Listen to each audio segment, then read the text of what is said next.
Comment reconnaître les signes d'une relation toxique et prendre le contrôle de votre bien-être? Qu'est-ce qui vous a finalement fait perdre tout espoir dans votre relation avec un narcissique? Mes chers lecteurs, aujourd'hui, je souhaite aborder un sujet délicat mais crucial, les relations toxiques et les signes qui pourraient vous faire perdre espoir dans une relation avec une personne toxique, tout en mettant en lumière la façon de reprendre le contrôle de votre bien-être. Imaginez ceci, vous êtes dans une relation où vous vous sentez constamment vidé émotionnellement, où chaque petite décision semble être contrôlée par l'autre personne, où vos besoins émotionnels sont constamment ignorés.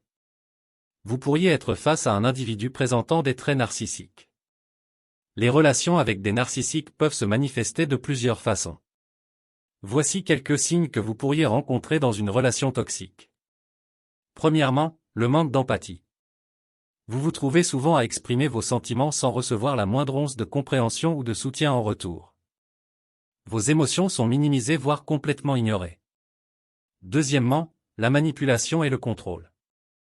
Votre partenaire peut sembler constamment chercher à contrôler la relation, prenant des décisions sans jamais tenir compte de vos opinions ou de vos désirs.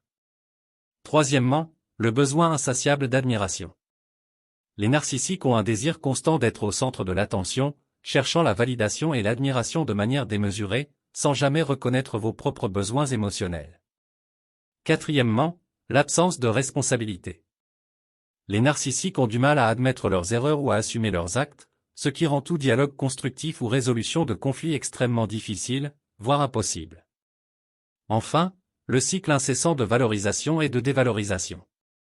Vous pourriez passer d'un moment où vous vous sentez idéalisé à un moment où vous êtes dévalorisé, créant une instabilité émotionnelle déconcertante. Si vous vous retrouvez dans une telle relation, il est essentiel de comprendre que cette dynamique peut être toxique pour votre bien-être émotionnel et mental.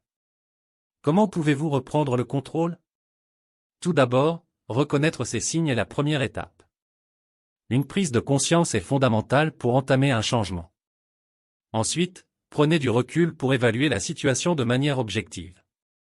Demandez-vous si cette relation contribue réellement à votre épanouissement personnel et si elle vous apporte du bonheur et de la stabilité émotionnelle.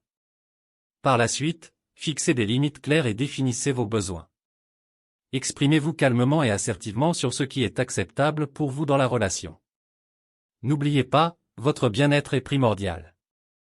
Cherchez du soutien auprès d'amis, de votre famille, ou même de professionnels compétents, car se libérer d'une relation toxique peut être un processus difficile et parfois déchirant. En conclusion, prendre conscience des signes d'une relation toxique est crucial pour votre épanouissement personnel. Se libérer d'une telle relation peut être difficile, mais c'est un premier pas vers une vie plus équilibrée et épanouissante. Je vous encourage à évaluer vos relations et à placer votre bien-être émotionnel en priorité. N'ayez pas peur de demander de l'aide pour prendre le contrôle de votre vie et retrouver un sentiment de paix intérieure. Rappelez-vous toujours, vous méritez une relation saine, remplie d'amour, de respect et de soutien mutuel. Avec mes meilleurs vœux pour votre bien-être, nous sommes arrivés à la fin de cette vidéo pratique. Nous espérons sincèrement que cette vidéo a été une source d'inspiration et de réflexion pour vous. Si cette vidéo pratique vous a été utile, nous vous invitons à la partager avec vos proches, vos amis et vos collègues. Merci encore de nous avoir accordé votre temps et votre attention. Bien à vous.